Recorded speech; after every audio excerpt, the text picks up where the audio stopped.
Hello everyone, welcome to my channel Purnima star achiever. आज हम लोग मैथ में कुछ क्वेश्चन को सॉल्व करेंगे और समझेंगे जो क्वेश्चन पिछले प्रश्न पत्र में पूछे जा चुके हैं। ऐसे चुनिंदा प्रश्न मैं लेके आई हूँ जो आपके परीक्षा में आ सकते हैं या उनके आने की संभावना ज़्यादा है। तो चलिए शुरू करते हैं। हमारा पहला क्वेश्चन है, 4 अंकों की सबसे छोटी व 2 अंकों की सबसे बड़ी संख्या का अंतर ज्ञात कीजिए। तो चलिए सॉल्व करते हैं। सबसे पहले हम 4 अंक की सबसे छोटी संख्या, 4 अंक की सबसे छोटी संख्या की सबसे छोटी संख्या बराबर 1000। 2 अंक की सबसे बड़ी संख्या, 2 अंक की सबसे बड़ी संख्या बराबर 99। दोनों का अंतर क्या हो जाएगा? 1000 माइनस 99 मतलब 901। 4 अंकों की सबसे छोटी व 2 अंकों की सबसे बड़ी संख्या का अंतर क्या हो जाएगा? 901 हो जाएगा। चलिए दूसरा क्वेश्चन सॉल्व करते हैं। 5 अंकों की सबसे छोटी व 3 अंकों की सबसे बड़ी संख्या का अंतर ज्ञात कीजिए। तो चलिए सॉल्व करते हैं। तो चलिए सबसे पहले 5 अंक की सबसे छोटी संख्या क्या होती है? वो होती है 10,000। और 3 अंकों की सबसे बड़ी संख्या क्या हो जाएगी? 999। अब इन दोनों का अंतर पूछ रहा है तो निकाल लेते हैं। 10 में से 9 गया, 1 0 0, यहाँ पे 9 मतलब 9001। हमारा अगला क्वेश्चन है, स्वतः शोध मतलब ह्यूरिस्को शब्द का अर्थ क्या होता है? तो उसका अर्थ होता है खोज करना। क्या होता है? खोज करना।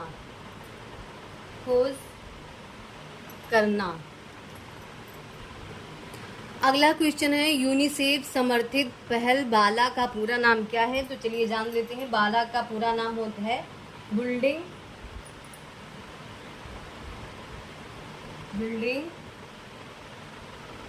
As learning aids. Building as learning add.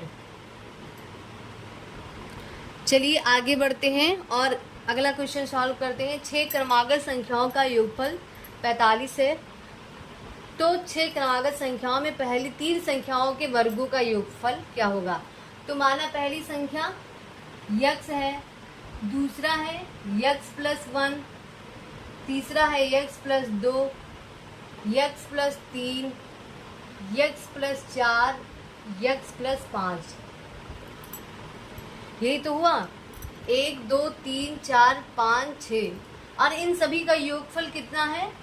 इन सभी का योगफल क्या है? वो है 45। तो 1 2 3 4 5 6, 6 यक्स प्लस 3 3 6 6 4 10 5 15 बराबर 45। यही तो हुआ।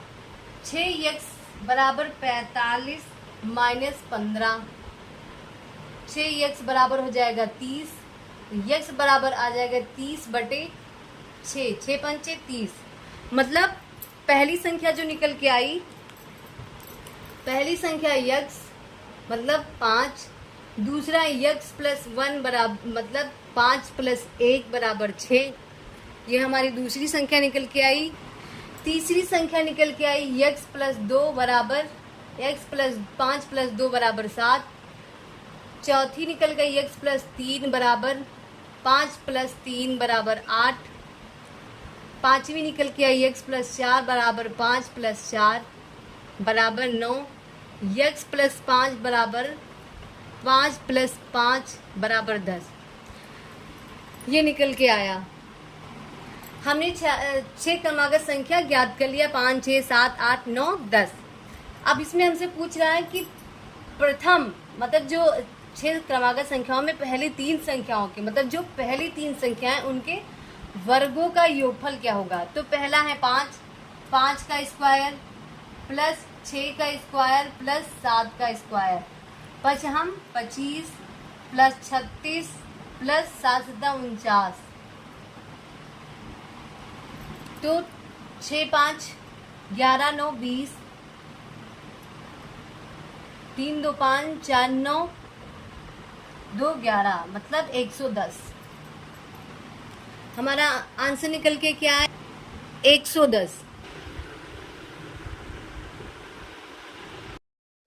अगला क्वेश्चन है, एक मोबाइल फोन के कीपैड पर दी गई संख्याओं को यदि गुणा किया जाए तो गुणनफल क्या होगा। चलिए सॉल्व करते हैं।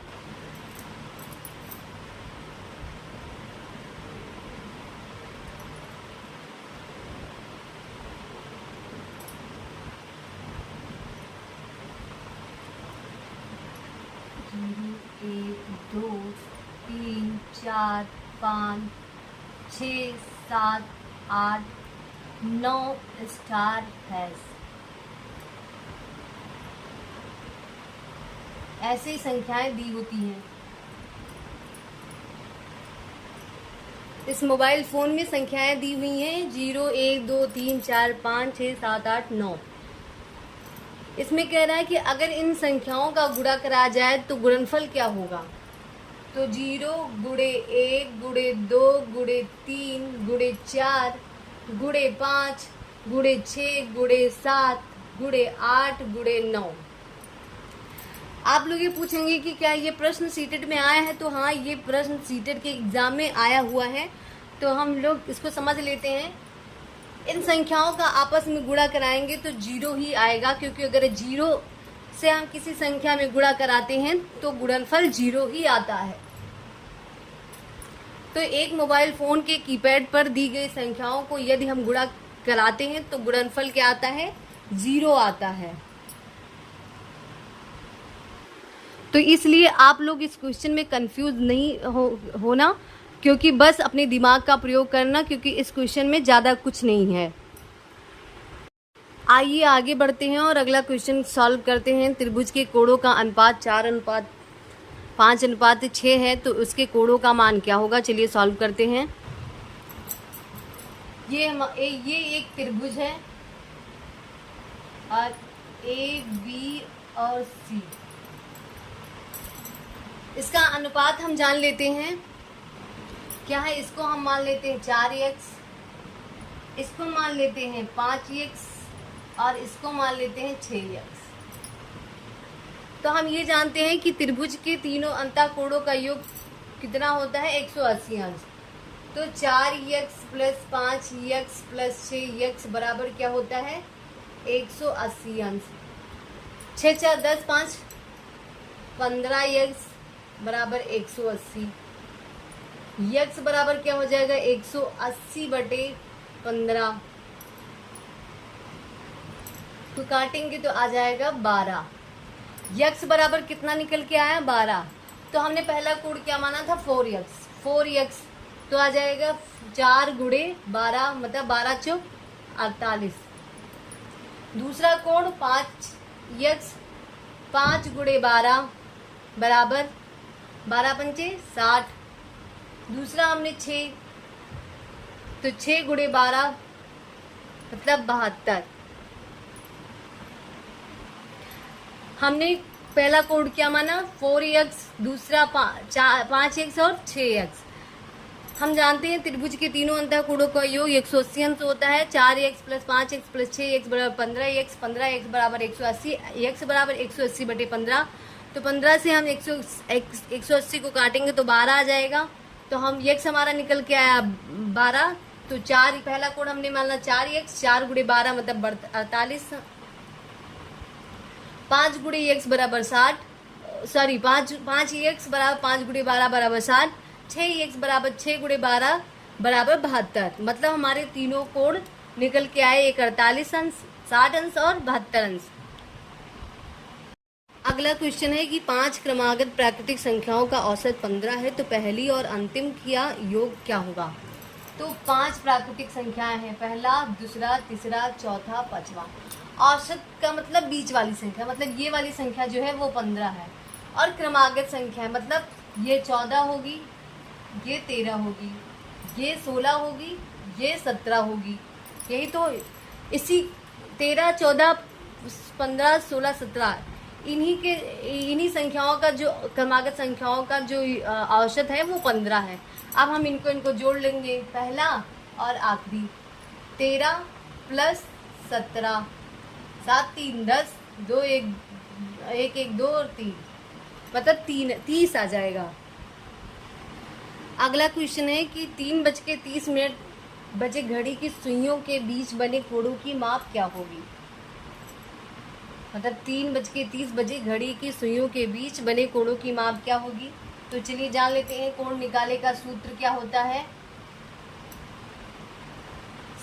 60 घंटा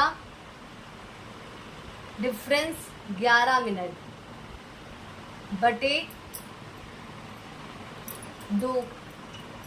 तो यहाँ पे हमारा क्या कहते हैं, घंटा कितना है 3 और मिनट कितना है 30। मान रख देते हैं 60 गुणे 3 डिफरेंस 11 गुणे 30 बटे 2। यही तो 60 गुणे 30 180 डिफरेंस 330 बटे 2 आ जाएगा 150 बटे 2, 2 एकम 2 75, मतलब 75 डिग्री का कोण बनेगा। कितनी डिग्री का कोण बनेगा, 75 डिग्री का। चलिए आगे बढ़ते हैं और 10वां क्वेश्चन सॉल्व करते हैं। एक वृत्त की परिधि 44 सेंटीमीटर है, तो क्षेत्रफल क्या होगा। तो वृत्त की परिधि बराबर क्या होता है 2 पाई आर। 2 पाई आर बराबर कितना दिया है 44 सेंटीमीटर।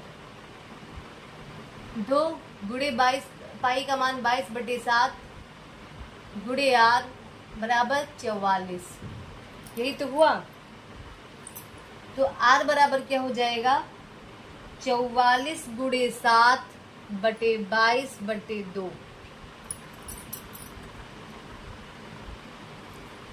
22 एकम 22, 22 दूना 44, 2 एकम 2, 2 एकम 2। आर बराबर क्या हो गया 7। तो वृत्त का क्षेत्रफल क्या होता है पाई आर स्क्वायर। क्षेत्रफल बराबर क्या होता है पाई आर स्क्वायर। पाई का मान हो जाएगा 22 बटे 7 गुणे 7 गुणे 7। एक 7 से 7 कट गया, आंसर आया 154 सेंटीमीटर स्क्वायर। चलिए आगे बढ़ते हैं और अगला क्वेश्चन सॉल्व करते हैं। प्रथम 5 प्राकृतिक संख्याओं का योग क्या होगा। तो प्रथम 5 प्राकृतिक संख्या मतलब 1 2 3 4 5, यही तो हुआ। अब इनका योग पूछ रहा है। प्राकृतिक संख्या को हम n से रिप्रेजेंट करते हैं, तो 1 प्लस 2 प्लस 3 प्लस 4 प्लस 5 का योग पूछ रहा है। तो 2 1 3, 3 प्लस 3 6, 6 4 10, 5 15, मतलब ये आ गया 15। लेकिन अगर हमसे प्रथम 5 ना पूछ के 10 पूछ लेता, 15 पूछ लेता, तो इस तरह से जोड़ना इतना आसान नहीं होता। तो इसका जोड़ निकालने का एक सूत्र है, छोटा सा है, उसको हम लोग जान लेते हैं। n प्लस 1 बटे 2। तो कितनी संख्या है 5। n बराबर क्या है 5, 5 प्लस 1 बटे 2, 5 गुणे 5 प्लस 1 6 बटे 2, 6 पंच 30 बटे 2, 2 एक कम 2 2 15, मतलब आ गया क्या 15। तो इसका मतलब आप लोगों ने देखा कि ये जो सूत्र है वो पूरा का पूरा वर्क कर रहा है। अगला क्वेश्चन है कि प्रथम 10 प्राकृतिक संख्याओं का योग क्या होगा। तो चलिए ज्ञात करते हैं, सूत्र वही रख देते हैं, n इंटू n प्लस 1 बटे 2। n बराबर कितना है 10, यही तो है। तो 10+1/2 बराबर 10×11/2, मतलब 110/2। 2 पंचे 10, 2 पंचे 10, मतलब 55 आ गया।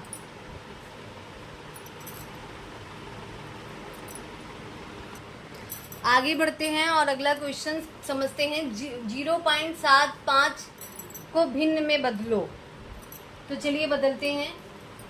0.75/1, कितने अंक पहले दशमलव लगा है? 2 अंक, तो 2 जीरो बढ़ा दिया हमने।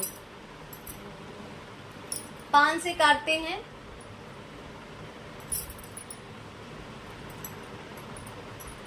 15 आ जाएगा और नीचे आ जाएगा 20। फिर 5 से काटते हैं, 5 ते 15, 5 चौक 20, मतलब आ जाएगा 3/4। अगला क्वेश्चन देख लेते हैं। क्वेश्चन नंबर 14 है 0.125 को भिन्न में बदलो। भिन्न में बदलो। तो चलिए इसको भी बदल देते हैं, देख लेते हैं कैसे बदला जाएगा। 0.125 बटे कितने अंक पहले दशमलव लगा है? 3 अंक, तो 3 जीरो हमने बढ़ा दिया।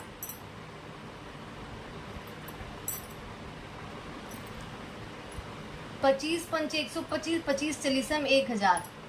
5/40, 5 एकम 5, 5 40 आ जाएगा 1/8। अगला क्वेश्चन है 1-1/2 into 1-1/3 into 1-1/4 dot dot dot 1-1/50 को हल कीजिए। इसका मान क्या होगा? तो चलिए याद करते हैं। 2 एकम 2, 2 - 1, मतलब क्या हो जाएगा? 1/2। इसका मान आ जाएगा। गुणे इसको सॉल्व करेंगे तो 2/3 आ जाएगा। फिर सॉल्व करेंगे तो 3/2 आ जाएगा। सॉरी 3/4 आ जाएगा। 3/4 आ जाएगा। फिर गुणे डाट डाट डाट, इसको हम सॉल्व करेंगे तो क्या आ जाएगा? 49/50। यही तो आ जाएगा। 2 से 2 कट जाएगा, 3 से 3 कट जाएगा, ऐसे 4 से यहाँ एक संख्या होगी जो 4 कट जाएगा और 49 से 49 कट जाएगा, क्योंकि यहाँ पे संख्या होगी। यहाँ पे डाट डाट है तो यहाँ पे कोई तो संख्या बीच में होगी ही, मतलब यहाँ पे आ जाएगा कितना? 49 नीचे आ जाएगा, मतलब 48/49 होगा यहाँ पे। तो 49 कट गया, बचा क्या? यहाँ पे 1 बचा, 1/50।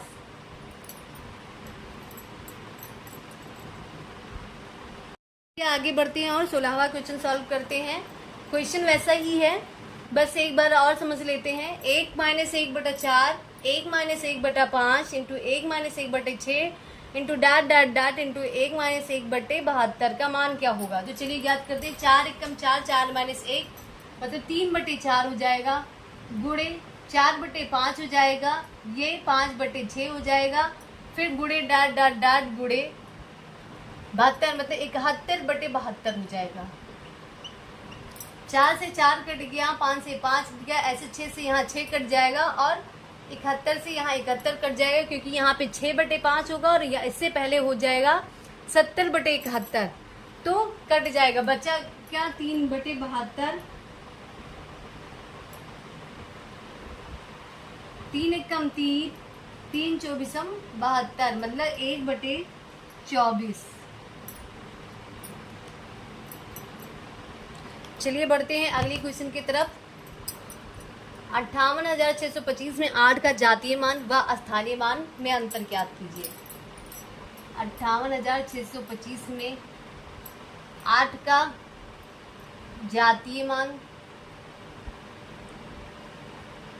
बराबर हो जाएगा 8 और स्थानीय मान हो जाएगा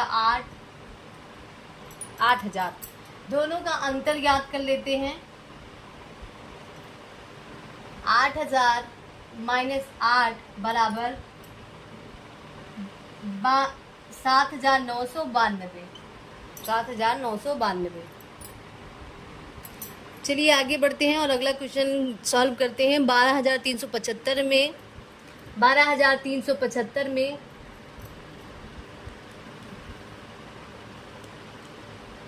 एक का स्थानीय मान व 7 का स्थानीय मान में अंतर ज्ञात कीजिए। मतलब 12,375 में एक का स्थानीय मान एक 2 3 4 मतलब 10,000 और 12,375 में 7 का स्थानीय मान 70 हो जाएगा और इन दोनों का अंतर अगर निकालें तो हो जाएगा 10,000 माइनस 70 बराबर 9,930। चलिए अगला क्वेश्चन सॉल्व करते हैं। एक समबाहु त्रिभुज का क्षेत्रफल 25√3 वर्ग सेंटीमीटर है, तो इसकी भुजा क्या होगी। तो चलिए सॉल्व करते हैं। क्षेत्रफल बराबर होता है समबाहु त्रिभुज का क्षेत्रफल बराबर होता है √3 बटे अपॉन 4 गुणे भुजा स्क्वायर मतलब √3 बटे 4 गुणे भुजा स्क्वायर। तो क्षेत्रफल कितना है 25√3 बराबर √3 बटे 4 गुणे भुजा स्क्वायर। यही तो भुजा स्क्वायर √3 से √3 कट गया। भुजा स्क्वायर बराबर हो जाएगा 25 गुणे 4 बराबर 25 को 100 भुजा स्क्वायर। तो भुजा बराबर क्या हो जाएगा, भुजा बराबर हो जाएगा √100 बराबर 10। भुजा क्या निकल के आई, भुजा बराबर आ जाएगा 10। चलिए इसी पे आधारित एक क्वेश्चन और सॉल्व कर लेते हैं। एक समबाहु त्रिभुज का क्षेत्रफल 16√3 है, तो भुजा ज्ञात कीजिए। तो क्षेत्रफल बराबर क्या होता है, क्षेत्रफल बराबर होता है √3 बटे 4 गुणे भुजा स्क्वायर। यही तो होता है। तो क्षेत्रफल कितना दिया है 16√3 बराबर √3 गुणे 4 गुणे भुजा स्क्वायर √3 से √3 कट गया। भुजा स्क्वायर बराबर हो जाएगा 16 चौको 64 16 गुणे 4। तो भुजा बराबर क्या हो जाएगा √64। तो भुजा बराबर निकल के आएगा 8। आगे बढ़ते हैं और अगला क्वेश्चन सॉल्व करते हैं। एक आयत की लंबाई व चौड़ाई 10 व 8 है, तो आयत का क्षेत्रफल क्या होगा। चलिए सॉल्व करते हैं। आयत का क्षेत्रफल बराबर होता है लंबाई गुणे चौड़ाई। लंबाई कितना है 10 और चौड़ाई है 8 मतलब 80 सेंटीमीटर स्क्वायर। आयत का क्षेत्रफल कितना निकल के आया 80 सेंटीमीटर स्क्वायर। अगला क्वेश्चन है एक आयत की लंबाई व चौड़ाई 10 व 5 है, तो आयत का परिमाप ज्ञात कीजिए। तो आयत का परिमाप क्या होता है, परिमाप बराबर होता है 2 इंटू लंबाई प्लस चौड़ाई। यही होता है आयत का परिमाप। दो लंबाई कितनी है 10 और चौड़ाई कितनी है 5। 2 गुणे 10 5 15 15 दूना 30 सेंटीमीटर। आयत का परिमाप कितना निकल के आया 30 सेंटीमीटर। अगला क्वेश्चन है 5:40 घड़ी के दोनों सुइयों के बीच कितने डिग्री का कोण बनेगा। तो चलिए सॉल्व करते हैं। सूत्र क्या होता है 60 आवर्स डिफरेंस 11 मिनट बटे 2।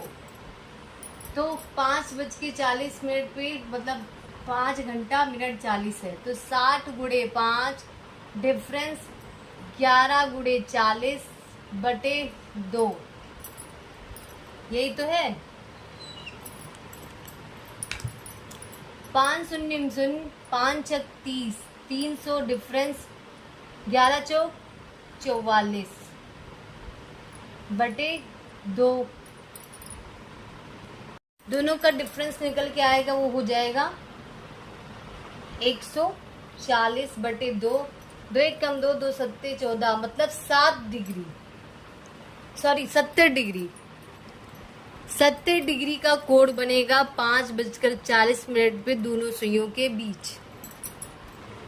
24वां क्वेश्चन है, कितने समय में 10% वार्षिक ब्याज की दर से कोई धन अपने का 5 गुना हो जाएगा। तो हम लोग जानते हैं, चलिए सॉल्व करते हैं। तो यही होता है गुना -1/n अथवा t अथवा r गुणे 100, यही सूत्र पे रख देते हैं। गुना कितना है 5, 5 - 1, ज्ञात हमको क्या करना है,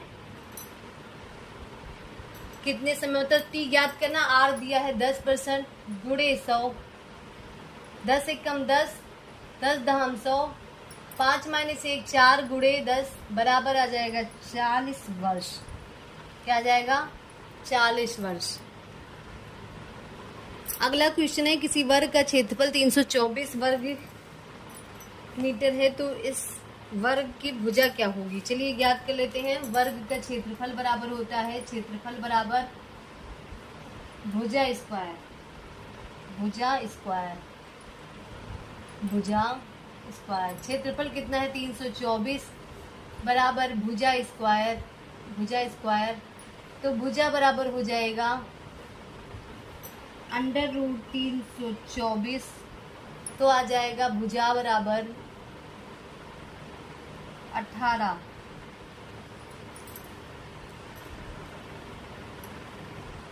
आज हम लोगों ने टॉप 25 क्वेश्चन को सॉल्व किया। मैं आशा करती हूँ कि ये सारे क्वेश्चन आप सभी को अच्छे से समझ आ चुका होगा। ये क्वेश्चन या इससे संबंधित कोई क्वेश्चन आपके प्रश्न पत्र में आएगा तो आप उसको अच्छे से कर पाओगे। ऐसे ही मेरे वीडियो को पाने के लिए मेरे चैनल को सब्सक्राइब कर लीजिए, बेल आइकन प्रेस कर लीजिए, जिससे मेरी वीडियो की नोटिफिकेशन आप तक पहुंचती रहे। मेरे वीडियो को लाइक कीजिए और शेयर कीजिए और कमेंट करके ज़रूर बताइए कि आप सभी को मेरा वीडियो कैसा लगता है। धन्यवाद।